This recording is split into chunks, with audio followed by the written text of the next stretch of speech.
साथियों, paper leak जो घटनाएं हैं, एक बार इंसान को, युवा को तोड़ देता है, वो परेशान हो जाता है, दुखी हो जाता है। लेकिन हमें आगे बढ़ने के लिए कुछ गमों को भूलकर खुश रहने के लिए हमें आगे बढ़ना पड़ता है।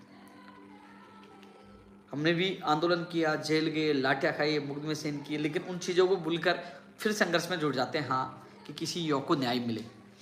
यदि हम उस गम में डूब जाएं कि मुझे झूठे मुकदमे में डाला था, लाठी बरसाए, मुकदमे दर्ज हुए, तो मैं या आप कोई भी आगे नहीं बढ़ पाएगा। हमें आगे बढ़ना है, कुछ कर पाना है, इतिहास में रिकॉर्ड दर्ज कराना है, तो उन गमों को भूलकर अच्छाई की तरह आगे बढ़ना होगा। जो CET का ग्रेजुएशन का परिणाम कब जारी होगा साथियों? हालांकि मैंने ट्वीट करके बताया इस वीक या अगले वीक, संभावना इस वीक की बहुत ज्यादा है। कल परसों तरसों कभी भी इस वीक में 100% संभावना है CET ग्रेजुएशन का परिणाम जारी होने की।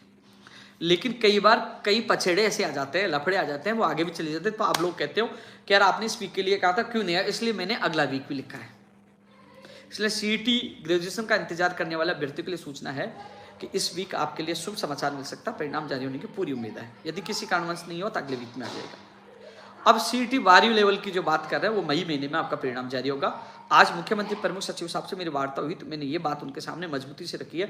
CET के परिणाम की वजह से और जो दूसरे पेज पे परीक्षा है ना, वो अटकी पड़ी है। चाहे वो जूनियर अकाउंटेंट हो, चाहे राजस्थान पुलिस हो, कई जो भर्तियां अटकी पड़ी है, वो मैंने आज मजबूती से बात रखी है। तो वो कर्मचारी चयन बोर्ड अध्यक्ष से बात करेंगे, उनके पास यदि कर्मचारियों की संख्या कम है तो अतिरिक्त कर्मचारी वो लगाएंगे। तो मैंने आज मुख्यमंत्री प्रमुख सचिव के सामने जो लंबित भर्तियां हैं उनको जुलाई अगस्त तक पूरी करने के लिए मैंने बात रखी है। चाहे वो अध्यापक भर्ती परीक्षा हो, चाहे CET का परिणाम जारी करने की मांग हो, चाहे वो फर्स्ट ग्रेड हो, चाहे PTI भर्ती हो, चाहे लाइब्रेरियन, प्रयोगशाला सहायक, जो लंबित प्रक्रिया है, वो उनका जो प्रक्रियाधीन भर्तियों को पूरी करने की मांग रखी है। और नई 1 लाख भर्तियों का वर्गीकरण। कई लोग कहते हैं, कोई अलग अलग भर्तियों का नाम लेते हैं, फायरमैन की लेते हैं, कोई टेक्निकल हेल्पर का, कोई RS का। तो 1 लाख भर्तियों में सबका डेटा स्थिति स्पष्ट हो जाएगी। मैं लगातार ये मांग कर रहा हूं, 1 लाख भर्तियों का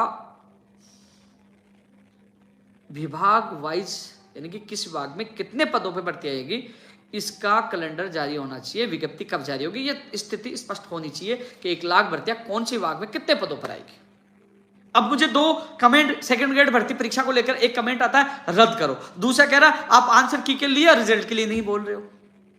मैं आंसर की और रिजल्ट के लिए बोल दूंगा, वो कह दिया पेपर लीक माफियों से मिल गए आप। और मैं रद्द के लिए बोल दूंगा, आप कह रहे हो हमारे पेट पे लात मार रहे हो, हमारा अच्छा पेपर हुआ था, अब तो रद्द गैंग के सदस्य हो। बताओ किसके बोले? मैंने आपकी आवाज 28 दिसंबर को शहीद स्मारक में उठाई, 7 फरवरी को RPSC के सामने उठाई। और नौकरी पाने वाले कितने न हो जा, और वहां पहुंचने वाले 25-30 लोग। फिर भी मैं हर व्यक्ति की आवाज उठाता।